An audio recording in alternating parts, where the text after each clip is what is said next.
அண்மை செய்தியை பார்த்து வருகிறோம். விழுப்புரம் மாவட்டம் மேல்மலையனூர் அரசு அலுவலகத்திற்குள் தற்கொலை முயற்சியில் ஒரு நபர் ஈடுபட்டதால் அங்கு பரபரப்பான சூழல் ஏற்பட்டது.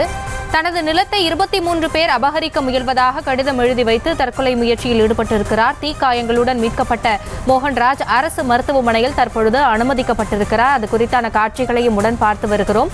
விவரங்களோடு இணைகிறார் எமது செய்தியாளர் வேணுகோபால், அங்கே என்ன நடந்தது? அவரின் கோரிக்கை என்ன? அவருடைய உடல்நிலை தற்பொழுது என்னவாக இருக்கிறது? வணக்கம் ஆஷினி.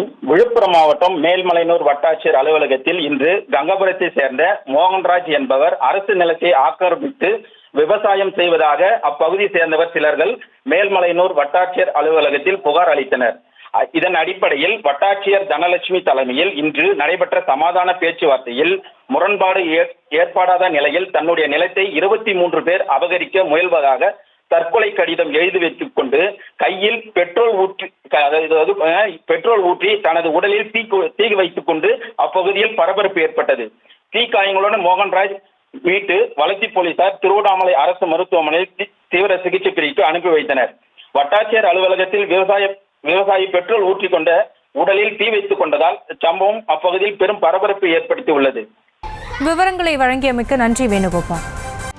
செய்திகளை உடனுக்குடனும் துல்லியமாகவும் தெரிந்து கொள்ள சப்ஸ்கிரைப் பண்ணுங்க.